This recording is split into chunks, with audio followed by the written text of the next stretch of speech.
It's Tommy's World. It's Tommy's World. It's NASCAR. Excellent. It's Tommy's World.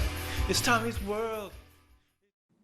Well, hey everyone, welcome back to Tommy's World, and welcome to one of my favorite racetracks of all time, and certainly on the schedule this season. We're at the Rockingham, North Carolina Speedway.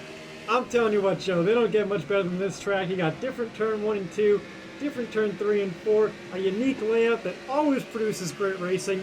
Before I get into my track analysis, how about we take a little bit of a history lesson here. Opened in 1965, Rockingham Speedway was a staple on the NASCAR Cup Series schedule for decades.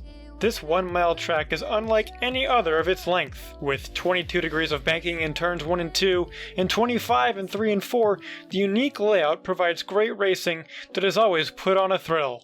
The Rock was home to many great finishes throughout its history. Kenseth and Kane in the final race at Rockingham in 2004. Johnny Benson claiming his first and only Cup Series victory in 2002, and Matt Kenseth once again beating Tony Stewart in the Busch Series and launching his NASCAR career. The Rock was home to many great finishes throughout its history. After an attempted revival in the early 2010s, the track has laid dormant ever since, and hopefully one day racing can return to the high banks here at Rockingham. In the meantime, we've got a great race here for you tonight on JTN with the Red Bull Cup Series turning back the clock at Rockingham. Well, I hope you enjoyed that. As you can see, this track has had its fair share of great finishes, and I'll tell you what, this is a track right here, perfect for the playoffs. It separates the pretenders from the contenders. Alright, here we go on a lap now on the front straightaway, a little bit of a curve down into turn 1. You're braking pretty early for this place, and there's only one groove around turns 1 and 2, that's right on the bottom. You slip up too high, you're going to lose a lot of grip.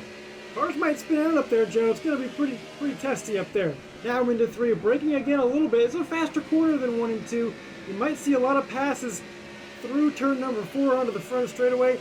That was a very quick lap around here. Man, it's one of my favorite racetracks ever. We're going to see some great racing tonight, and I just can't wait to see what these guys are able to pull off here. Some keys to the race. Got to save them tires. This service is like a cheese grater.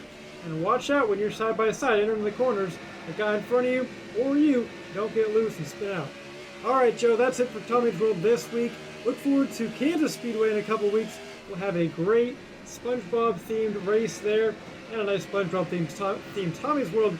Should be pretty exciting.